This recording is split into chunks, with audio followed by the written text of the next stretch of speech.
Hi, I'm Catherine Jean Lopez from the National Review Institute, and I am so delighted to be welcoming Father Peter John Cameron, OP, Dominican priest, popular writer and preacher, and student of Father Alfred Delp, a Jesuit who was ordained priest in 1937 when Hitler was already putting restrictions on clergy freedom of speech. And it's said that, so first of all, he worked for a publication called The Voice of the Times, which got shut down by the Nazis.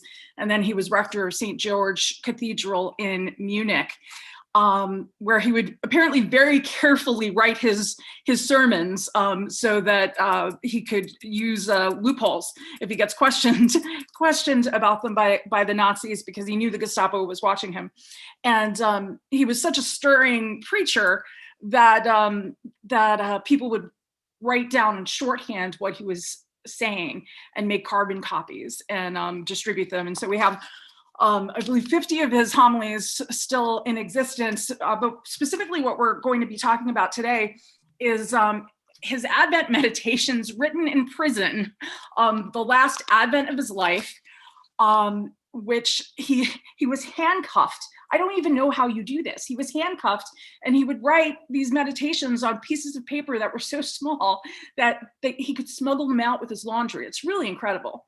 Father Peter, thank you so much for agreeing to do this. And thank you so much for your love of these meditations and homilies, because you've made them a big part of my life because of your love for them. So thank you. Thank you for inviting me, Catherine. I love Alfred Delp, and he is my go-to guy every Advent. I can't wait to open up that volume, and I've read it many times. But every time I look at it, there's something new. So this man really is he is really a prophet, I think, especially for what we're going through at the moment in the world. It is remarkable to me when you read him. Like, for instance, one of his big themes is God's ordered reality that we need to return to during Advent. And he says that if we were really living, someone who encounters the ultimate, who knows about the end, must let go of every compromise. Well, oh my goodness, that is a call, right? Try removing from our lives, from our presence, everything that is inauthentic in being. Remove all poses, all arrogance and hubris, and all human rebelliousness. How much of our lives disappears with these things? How much space would be freed up, and for what purpose? Really, for man, for God, and for life itself. Think how much room would become free for life that is suffocating now. Other places he talks about, like, if we were actually doing this, the world would look different. Yeah, and this is one of his insights that I think is so original and so incisive, and again, utterly contemporary. So, for example, just this past weekend, I gave a weekend retreat to the men of a parish not too far away. They meet every Advent for this 2-day retreat. And there was a session in which we could take questions, etc. So one of the men, who was a father, asked really what is the question of all questions when fathers gather at an event like this. And it is, what do we do about our family members who are no longer practicing the faith, who are actually in some respects turned away from the faith because they've imbibed the popular culture, the common mentality, and all of the crazy wokeism, etc. What do we do? So it's a gargantuan question, but one of the reasons why it's such a difficult question is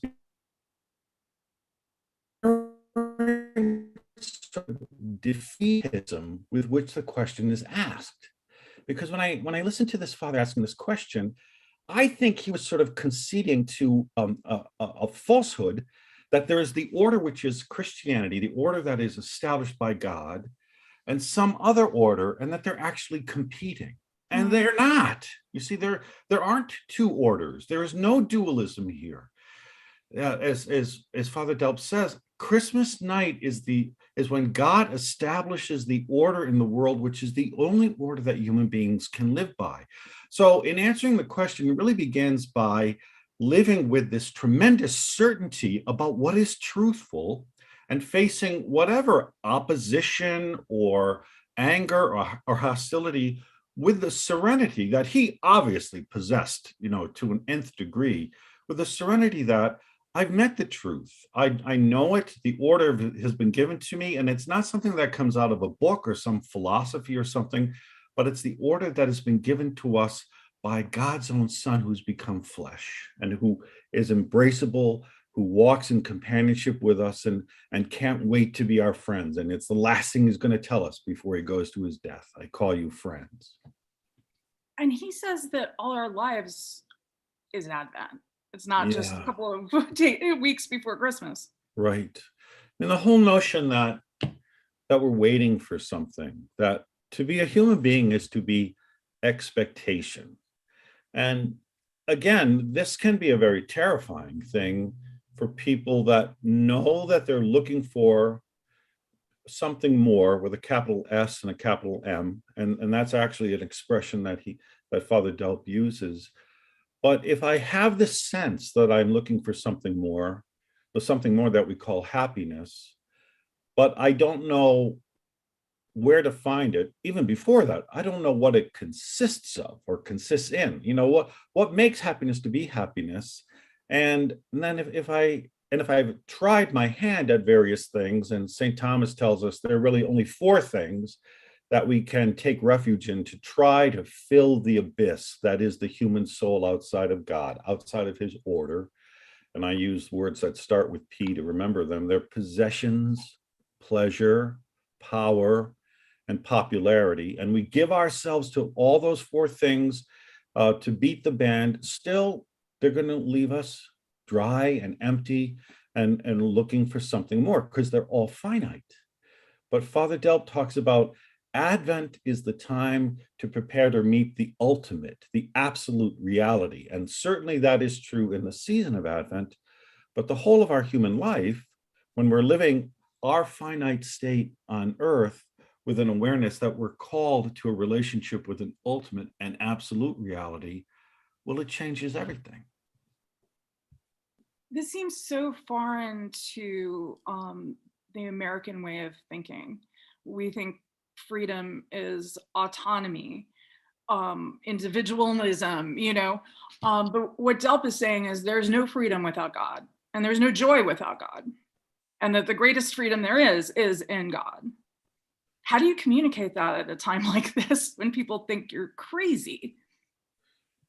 Well, it begins with looking at folks who are real advocates for freedom and are even sort of indignant about demanding freedom in their lives, and then helping them to see, okay, you have that, but do you have what freedom is meant to give you? That is to say, joyfulness, serenity, peace, a sense of purpose, a sense of mission, a sense of value. Many people who live that sort of license, which is a corrupt form of freedom, get exactly what they want, and then their lives just devolve into more misery. But freedom, and this is something I learned from the great moral theologian of the 20th century, Father Servé Pinckaers. He says, freedom is not just about choosing this or that. That's not freedom. Freedom is freedom for excellence. Freedom has a terminus, an end. So freedom is my ability to possess the meaning of my own life. The free person is the person who realizes his or her own destiny and makes every choice, every act of the will in their life as a way of fulfilling it, getting closer and closer to what the reason why they exist, because destiny is nothing else but what makes existence worthwhile. So, and Father Delp is, I think, one of the freest people on the planet, because as you said so beautifully, Catherine, there he is in this prison cell, handcuffed, with the Nazi prison guards looking at him. All he has to look forward to is more torture and then execution. And he's going to die just months after he writes these meditations. But he's filled with this seraphic serenity and certainty about the mystery that has just taken hold of him. He's so completely free, and there's not a trace of moralism in him. Even when he tells us what we need to do and not do, it's not like finger wagging, but sustaining the darkness of that cell. It is really remarkable. He talks at one point about how we can't cling to false security. And that just jumped out at me because isn't everything about the last months of our lives in the world today about false security? You know, the pandemic should have pushed us out of any sense of false security. And yet, you know, in vaccines and boosters, we trust, although we're going to die, whether or not we get COVID or not, you know. We really do live and breathe false security. And Delp really is this great guide bringing us into something greater, right? He talks at one point about how hunger and thirst and desert journeying and the survival teamwork of mountaineers on a rope, these are the truth of the human condition. Yes. I feel like if we were honest about that with one another, our lives would be so much different. I knew you were going to bring that up. And I love that quote too, because when he says hunger and thirst and desert journeying and the survival teamwork of the mountaineers on the rope, I thought of you when it came to the survival teamwork of mountaineers on the rope, because that's how I feel like we do sometimes. Like we're hanging on to the rope and we know the summit is there and we're helping each other get there. No, it's so beautiful. But Father Delp was a philosopher as well as a brilliant preacher. And so he loves to say, especially in these meditations, but I'm sure he said it all through his life, that the human being, he uses the word man, but of course he doesn't mean it in a sexist way. He says the human being is truly human only when he transcends himself. Mm-hmm. And this is not being a highfalutin but when we get ourselves bogged down with, I don't know, our own particular things that are bothering us, or the anarchy or the chaos that seems to be ravaging the world and our personal worlds, well, then we lose all of the momentum to want to transcend ourselves. But we constantly have to. I mean, remember what he says about Advent on page 50. It's this, I've never heard anybody say something like this, and it's worthy of like the fathers of the church. He says, the deepest meaning of Advent cannot be understood by anyone who has not first experienced being terrified unto death about himself and his human prospects. And I don't like being terrified to death about myself. But you know, once you are terrified to death, and I think this is what the pandemic has done, it makes me realize, all right, yes, we are waiting for something, and what we're waiting for exists. This is not a figment of our imagination, and this is not some delusion we've cooked up to make ourselves feel better, but we're being pointed towards something, led towards something. There is someone at the end of that mountaineer's rope who's waiting for us, who's hoisting us to a height of life and of joy and of freedom and of holiness that is only possible if we're willing to transcend ourselves. And that begins first with meeting the terrors. He also says Advent means remembering the freedom of God and then abandoning ourselves to the divine unpredictability. That's it.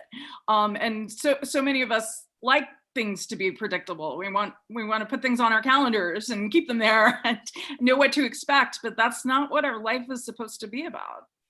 I'm sure this man never realized that his life was going to end in this cataclysmic way that it ends. I mean, maybe he saw how terrible his society was becoming because of just the demonic evil that was ripping it apart. But that he would be accused of joining in the plot to kill Hitler that failed, and that he would be seen as some sort of, I don't know, terrible opponent to the whole Nazi agenda. He's just this little priest who just happens to be able to speak well. But what are you so afraid of that you have to put this man in prison? And yet, so when he's talking about that, he realizes you're probably best connected with God and most certain that you're doing his will when you recognize that God's ways of acting are always a surprise. I thought it was beautiful today in the Catholic Church is the Feast of the Immaculate Conception, the solemnity, and it was on the solemnity of the Immaculate Conception, the last Advent of his life. He had not made final vows as a Jesuit, and he Yeah. on a journey of constant conversion, he prayed that he could make final vows, and sure enough, he made final vows on the Feast of the Immaculate Conception, and he had worried that maybe God didn't deem him worthy, and he prayed a novena, and then it happened, and I just thought that was so beautiful because here he is, submitting to prison and torture, and he could have felt sorry for himself, never mind be content where he was, spiritually, but he wasn't. And it was sort of miraculous, right? That they would allow this Jesuit in, and I guess the Nazis didn't have any idea what he was capable of doing for Father Delp by visiting him. But yeah, it's really awesome. There's a quote somewhere in here, I can't put my finger on it, where he talks about being willing to deal with the terrible things that befall us. Do you remember? I can't even think of a key word except. This wasn't the one, was it? We must remain in the real Advent. We should not harden ourselves, not capitulate from horror or from happiness, but keep the authentic attitude of waiting because we know we are going out to meet a goodness, a benevolence. No, but that's a good one. When he says, okay, not capitulate from horror. Okay, that's hard enough. But then he says, not to capitulate from happiness, because I think that is sort of the 21st century temptation is, okay, everything's going great, and I'm perfectly fine with this. I don't need God. But when I capitulate to that happiness, then I start sinking back down, and I'm not transcending myself, and I mistake happiness for my real destiny, for God, and then something's going to happen, and the whole thing just falls apart. So yes, this wonderful soberness, but a soberness that is not in any way oppressive. Mm-hmm. At the moment that he's oppressed, he's almost freed from gravity in that prison cell. That's how much grace has lifted him up. Well, and also what a witness he must have been to the guards, because one of the guards did wind up sneaking him bread and wine so he could celebrate Mass. Yeah. So remarkable. So there's two. I mean, one is on page 168 and one is on page 170. And I hope, are you encouraging your readers to read the book? Is that okay to say? Oh, please. Yeah, absolutely. I mean, one thing that is so striking to me, we've talked about this, is you can just miss Advent. Yeah. We're already midway through the second week of Advent, and it's not just time to make sure you get your Christmas tree and things, and buy presents for people. We really need to spiritually prepare for Christmas, and so this book, which you can get on Amazon fairly quickly. Advent of the Heart, Seasonal Sermons and Prison Writings. We both highly recommend that you take a look at it. It really, you want it to be a mainstay in your life every Advent, and not just Advent, because as Father Delp talks about, this is what our lives are about: the waiting expectation for eternity with God. I wonder if Father Delp ever wrote poetry, because when you read this one passage, okay, so this is on page 168 of his book. He says, despite the evidence of the stone against which we strike our foot, despite the evidence of the scourge that beats us bloody, despite the evidence of the chains that bind us, and of course there he's talking about literal chains in his situation, we must abide in the word. I mean, if you think about the gospel from last week, that's St. John the Baptist preaching as the fulfillment of Isaiah, prepare the way of the Lord, make straight his paths, level out the mountains and fill up the valleys. Why does John the Baptist do that? And we're told in the gospel, where is that from? Matthew, I guess, that he says because the word of God came to him. Because what John the Baptist does is very similar to what Father Delp does. I mean, this ability to speak with so much certainty and conviction, and with such a powerful and compelling voice. They were both abiding in the word. He says, unshaken and tireless. And he says, remain standing. That is the great answer that man can give to God, and God will ask each one of us about it. It's awesome. And then the other one I was thinking about is on 170. He says, we should not avoid burdens God gives us. And again, very often we think burdens are a punishment. Burdens are a sign that God doesn't exist. Burdens are God's being displeased with my sins. Burdens are God's way of showing me everyone else is good, but he's not interested in having me around. So he hopes my burdens will get me discouraged, so I'll turn the other way. No, the burdens are given to us precisely to purify us so that we can cling to him and love him and be the warriors for him, the apostles that the world really needs, as he was. He says, burdens lead us into the blessing of God. To those who remain faithful to the ascetic and hard life, the interior springs of reality will be unsealed. And that certainly, again, was true in his life. And this is such a different way to approach Advent than most of us do. He also says that practicing the virtue of tirelessness is strenuous, but that it makes us capable of God and opens our eyes to the actual reality of God. And then he says, where man seriously attempts this, the face of the earth is renewed. Oh, yes. That's so awesome. That's so awesome.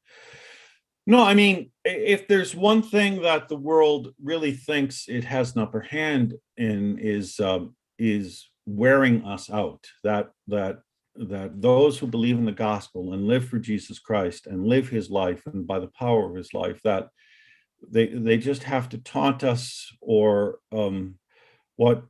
just put pressure on us, and then ultimately we'll wilt. But what Father Delp shows is that it's precisely those kinds of circumstances that enable the Christian to radiate the virtue of being united to Christ, that gets actualized only when it's put to the test like that. Mm-hmm.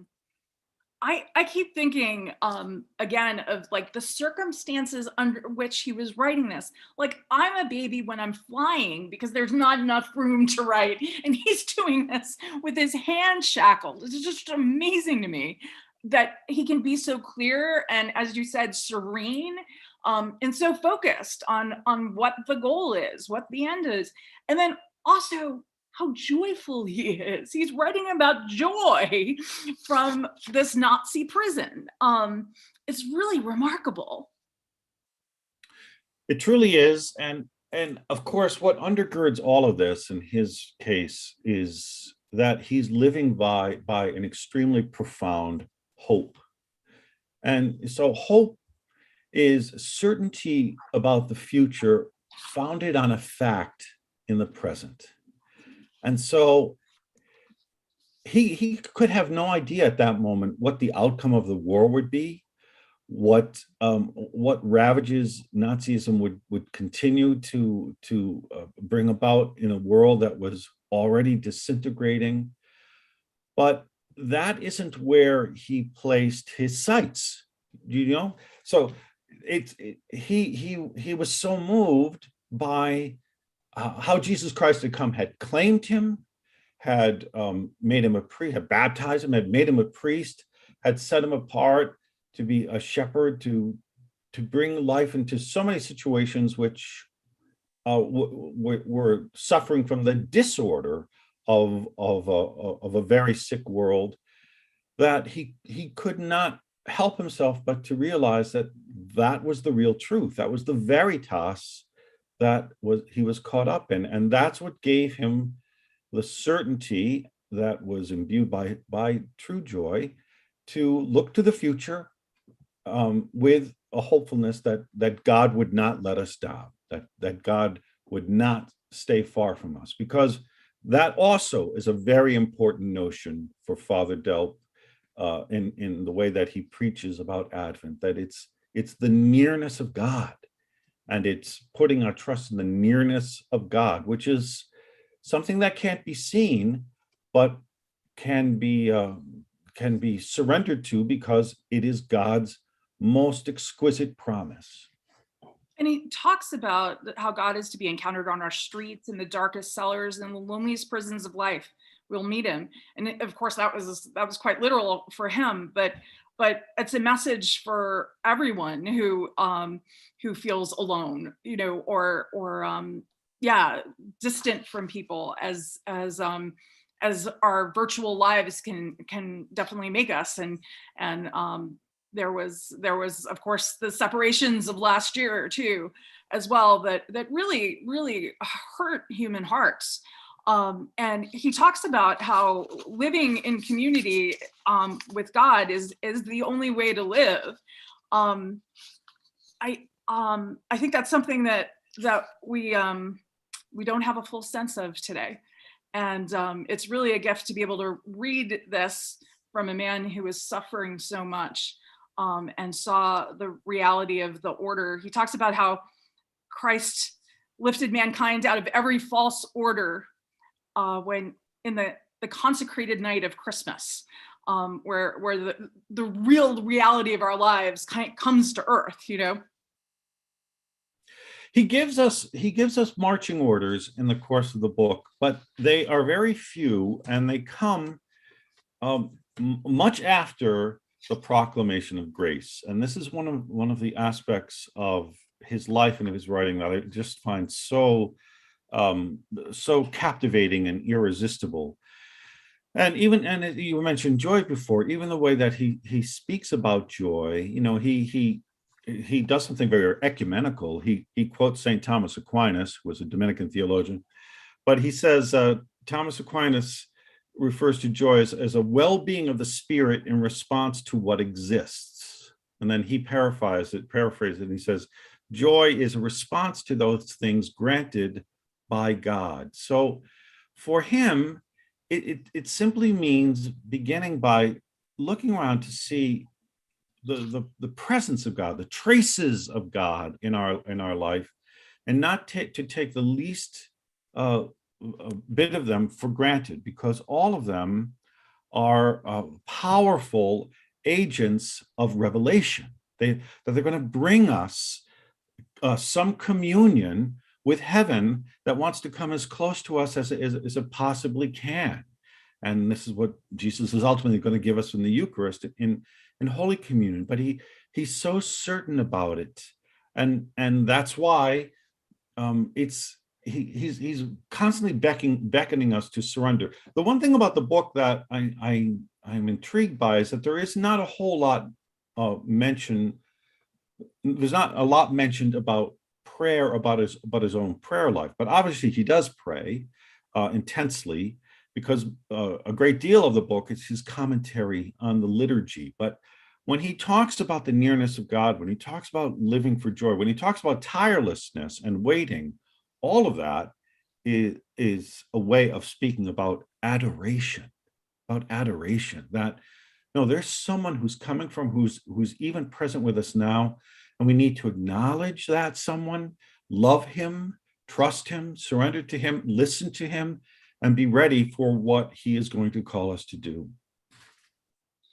When he talks about mission, he says man becomes healthy through the order of God and in nearness to God.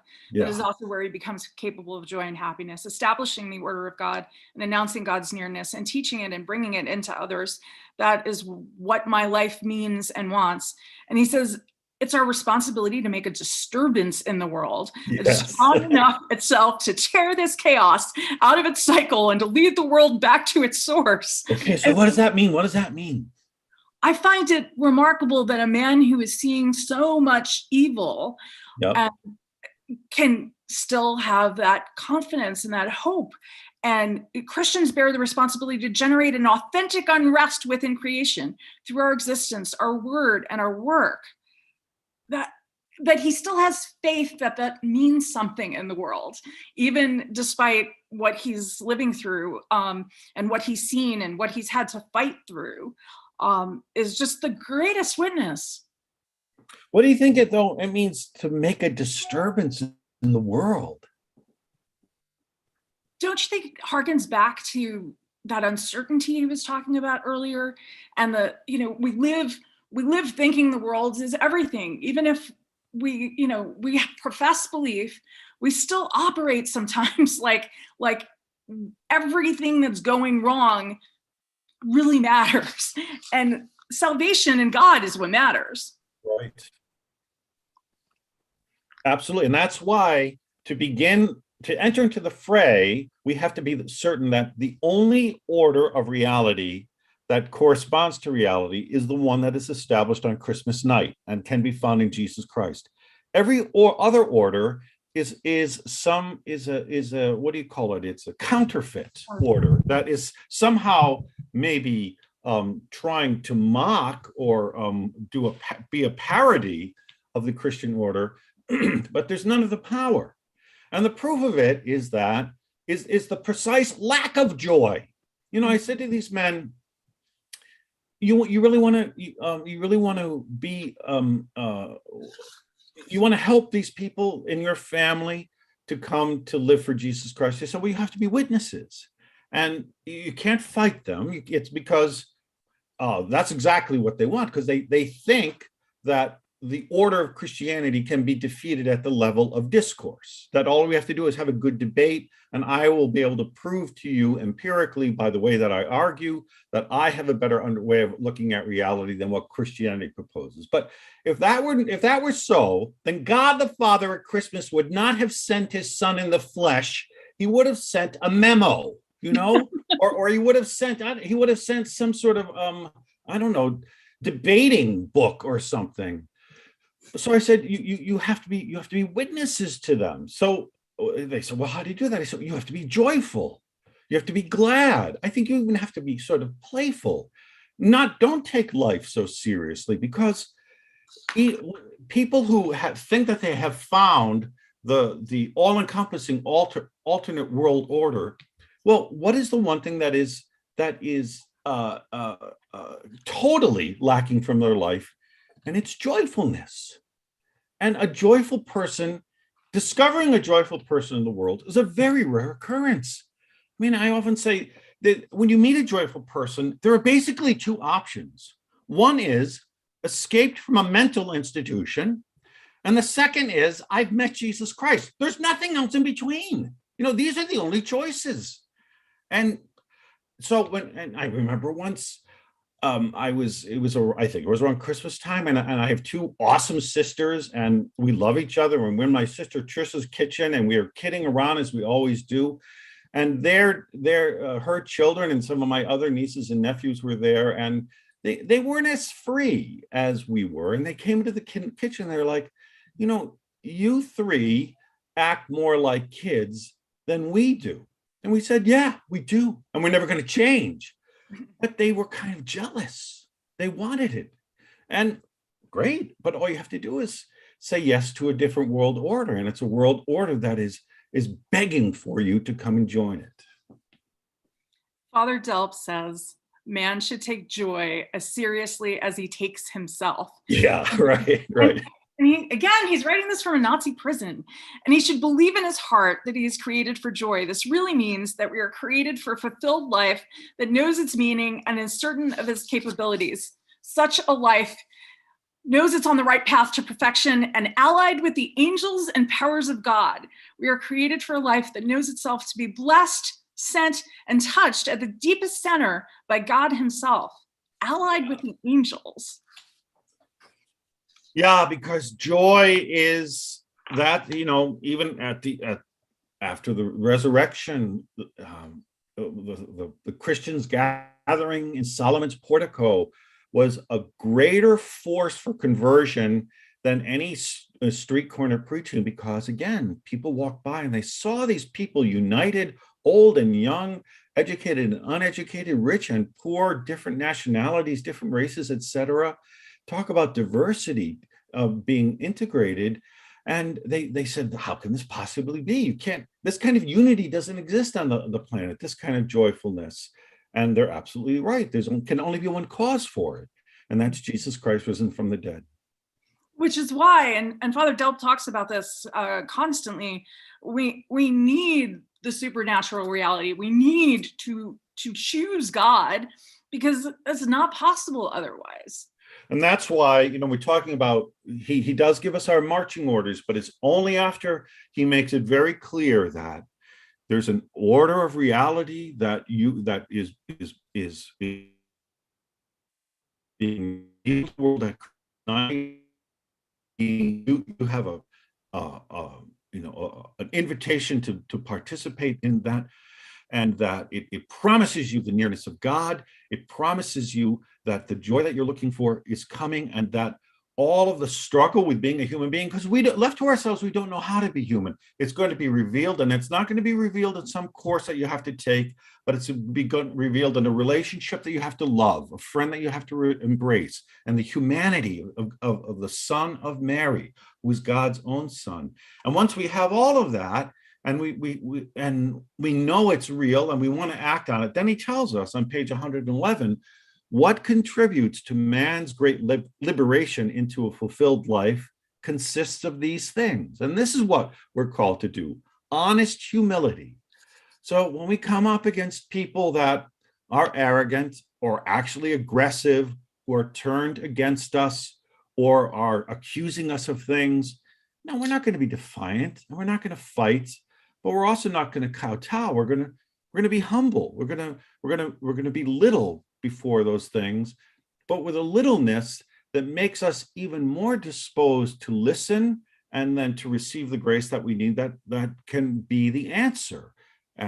He says willing openness, readiness to serve, authentic testimony, and praise. And there's the prayer part. That's what we do. That's not the program, but that's what we follow in order to live out this order, so that this order does make us human. Because remember, one other thing he says about being human, and this is mind-boggling, he says on that same page, man must be more than human if he wants to become and remain human. What does that mean, Catherine Jean Lopez? That there's no humanity without God, that God shows us how to be human. And I take that too as, looking at the life of Christ. And as you were saying before, we want a life without burdens, but Jesus Christ didn't live a life without burdens, No. And so the closer we are to him in the passion, the more human we are, and the more we're purified, as you say. It only makes sense in the context of Jesus Christ.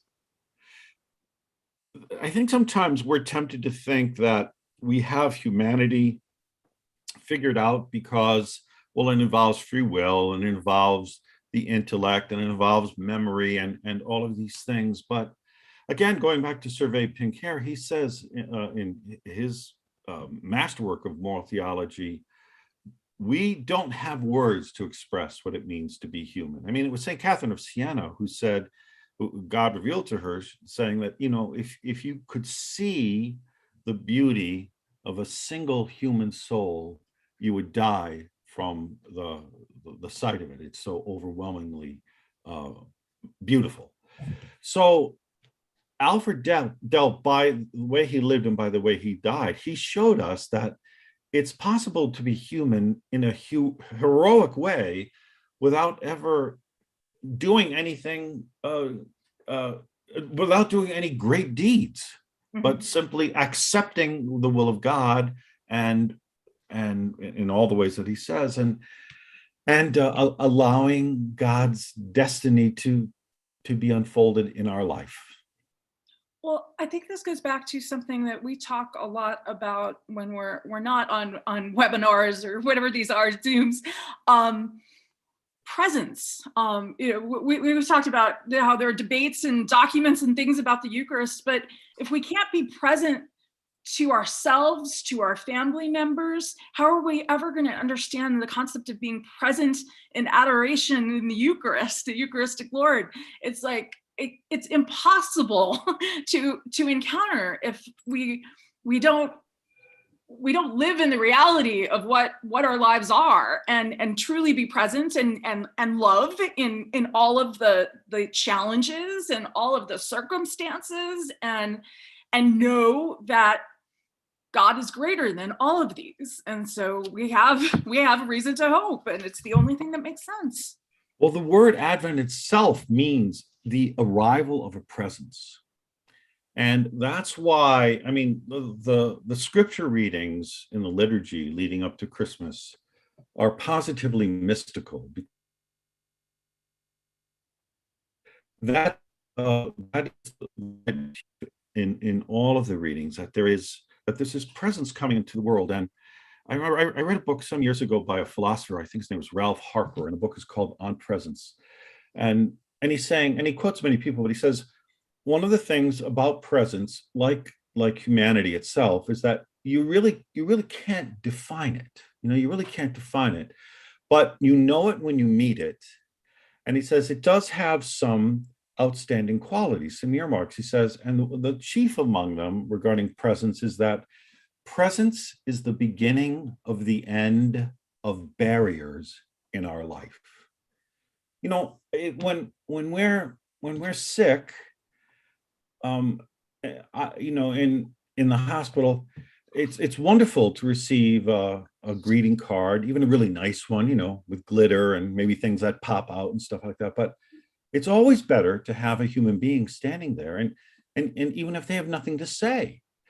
Again, in the whole mystery of suffering, and why Father Delp can be so explicit about not refusing the burdens that God offers to us, is because of the uniquely and ethereal way that Christianity understands suffering. Because suffering is, this is Paul Claudel, that Jesus Christ never in the Gospels tells us that he comes to take away suffering, or even to explain it away. Mm-hmm. But he comes to fill it with his presence.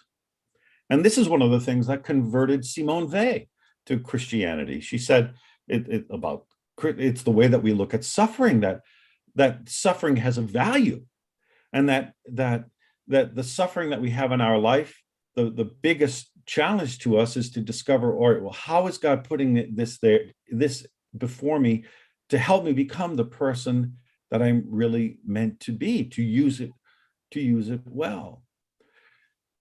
And this is the only thing that I think could have sustained Father Delp in the terrible ordeal of that imprisonment, because there's no philosophy that's going to keep him.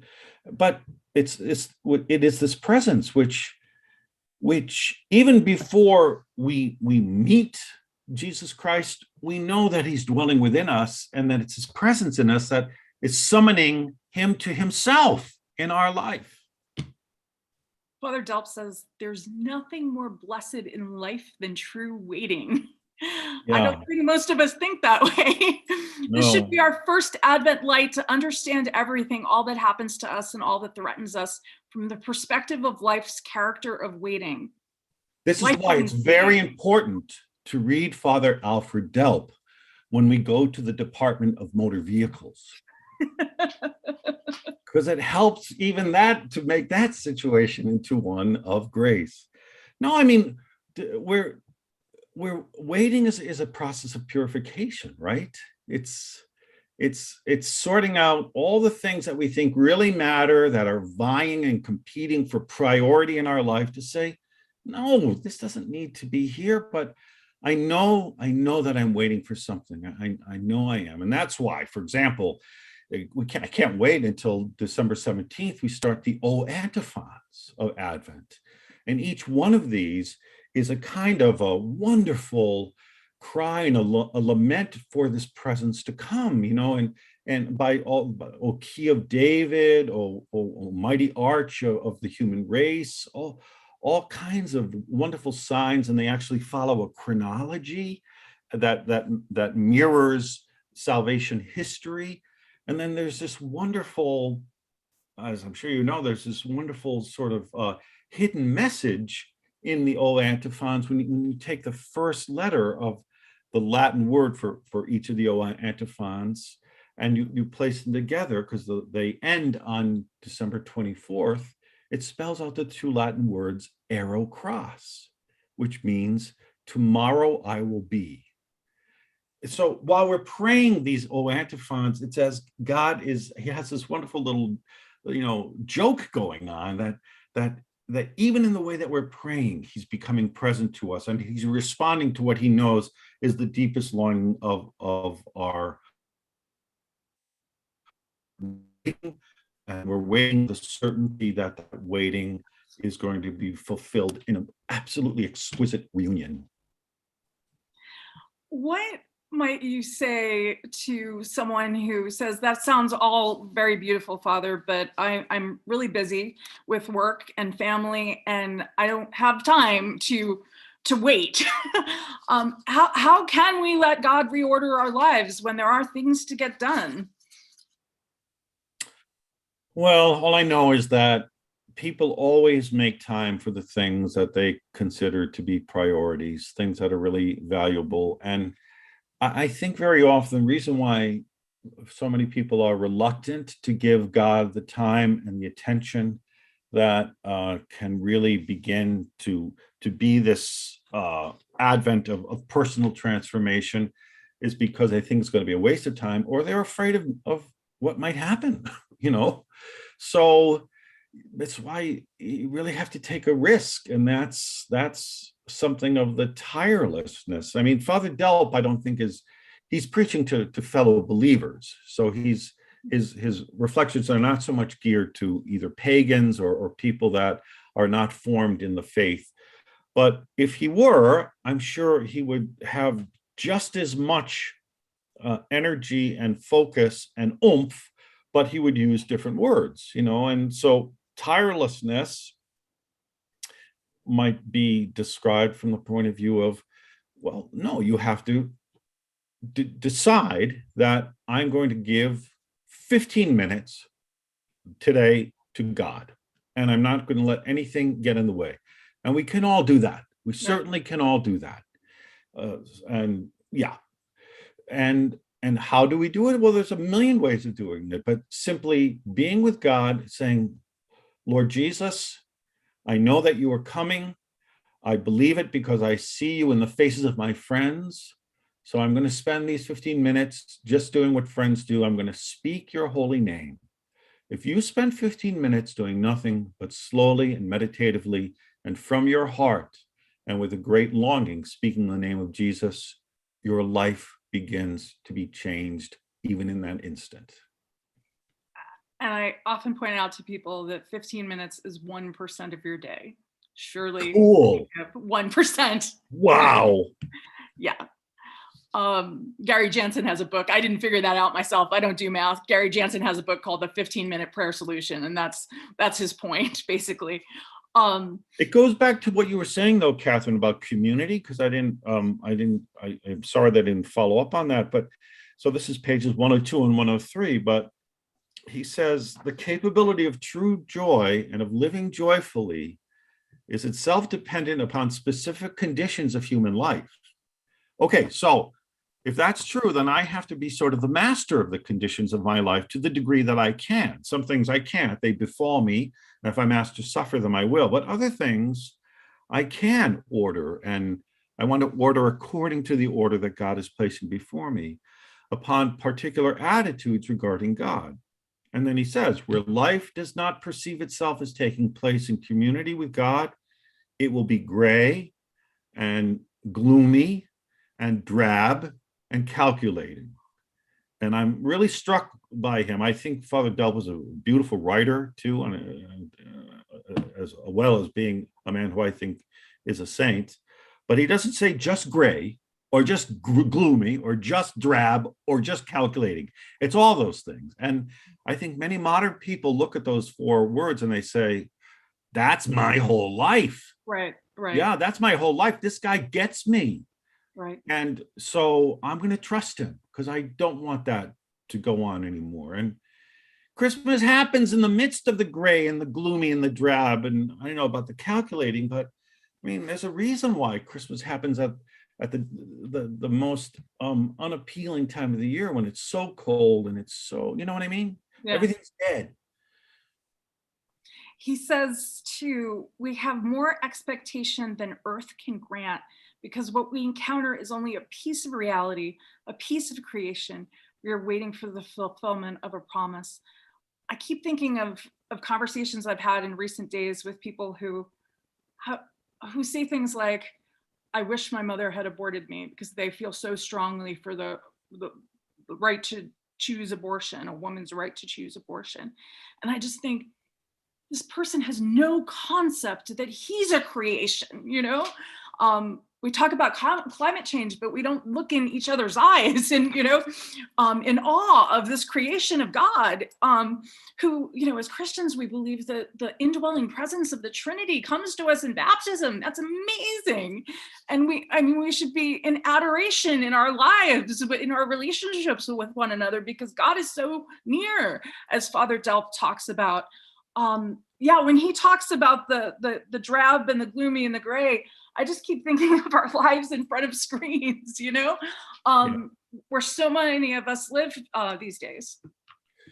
I agree with you. I think so much of the disturbance in the world that we have to make is a disturbance of communities that are just so joyful and so committed to Jesus Christ and so emptied of self and so self-transcending that people are done in by them. And so they either have to really hate us, which I hope that doesn't happen, or they have to say, this is what I've been waiting for. This is what I've been looking for. And this is what I thought never could exist.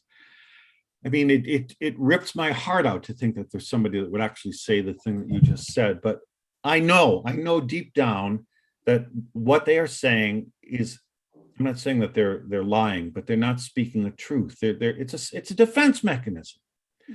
Because, this is Pope Benedict XVI. He says that the utter, what really defines man's essential wretchedness is loneliness.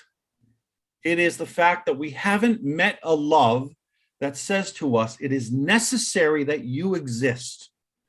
And it is an indestructible love. We know that that's what we need. And if we haven't met it, then life, of course, not only becomes a burden and torturous, but it becomes sadistic. Why have we been brought into this world because it's not enough just to exist. We have to exist with a meaning, with a purpose. And if we try to assign it to ourselves, I love the movie Forrest Gump, but I think Mrs. Gump is the biggest heretic of the 20th century, because she says to Forrest, oh, Forrest, you make your own destiny. No, Mrs. Gump, no, you do not. You do not do that. It's very, very bad advice. And this is what these people have done. They make their own destiny, and then they pursue it, and then they get it, and they realize I'm in worse shape than I was before so this destiny is given to us, but it's to know that life is worthwhile, to understand the meaning of existence, can be found only in the embrace of a community that is living that mystery. And because if you see one person who is just on fire, you say, okay, well, that's prescription medication. But if you see 2 or 3 or 4 or 5, and again, they're all different sort of people. They're not cookie cutters, and it's not cultish, but it's not because they followed some program, but because they're living the embrace of a friendship. Then you say, this cannot be. This is an impossibility. This should not be, but it does exist, and I can't not acknowledge it. And again, the option there is either to surrender or to kill it. And of course, they will try to kill Christ. And Pope Leo the Great says, this baby is born in the world to die. And Father Delp, of course, was killed. Yes. But had such clarity and such joy, and in the midst of his final days, he offers a prayer: may God break open the narrowness that confines us within ourselves and make us capable of him and capable of his mission. I mean, that's it. We let the world confine us within ourselves. But that's the humility too, beginning with the awareness that there is a narrowness that confines me within myself. And so I'm going to be daring and bold and risk-taking enough to say, I'm living in a narrow way. And that's why we need Advent every year, because we all of us want to be safe. We want to be secure. And sometimes we build up around ourselves defenses because of our own experience of loneliness to keep people, because I'm hurt enough, wounded enough. I have too many struggles as it is. I can't let anyone else or anything get in that's going to make those things worse. But I'm living in a kind of constricted way, like, I don't know, arteries that are done in by cholesterol. Advent is a time for clearing all of that out. But it begins with the humility of saying, yes, I am narrow, but I know that there's something greater than myself that's capable of breaking that open and setting me on fire for mission. And as you said before, obviously, this clarity and peace that Father Delp had was a fruit of prayer, obviously a fruit of study and many other elements, but it was clear he had a relationship with Jesus Christ, who he was always coming to know better and better until his final days. And there are probably several ways that he could have maybe negotiated with these people, made some sort of compromises that weren't really compromises in order to get out of the situation that he was in. But he didn't do that because he knew that this order that was threatening him and threatening the whole world needed to be undone, and it could only be undone by someone else who says, I am living by the only order that makes sense, the only order of reality that is real, and my death is the proof to you that this is so, because otherwise he's a crazy man. And so I don't know if there were conversions as a result of Father Delp going to his death, but I wouldn't be surprised if there were.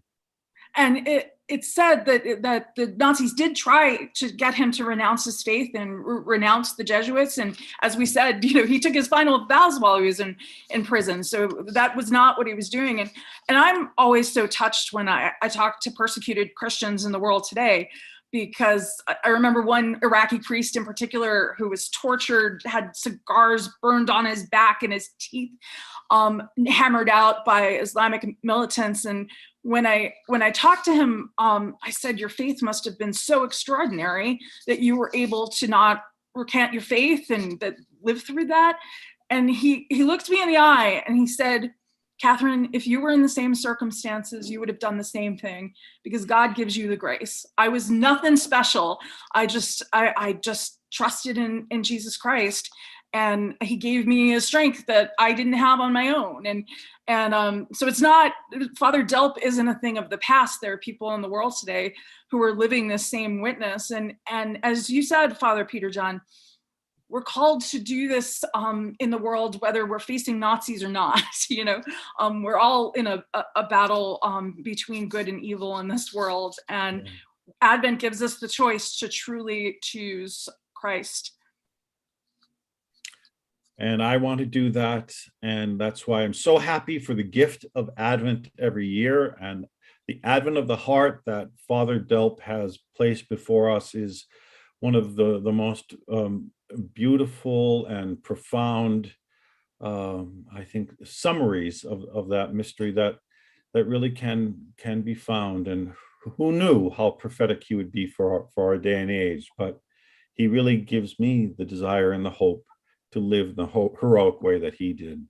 And we think of the Holocaust in terms of the evil and the death, which of course is so true and real, but there's also tremendous hope in the midst of it. And that's a window Father Delp gives us in Advent of the Heart, which is a book from Ignatius Press, which we're completely recommending to you, which is one of the reasons we had this hour.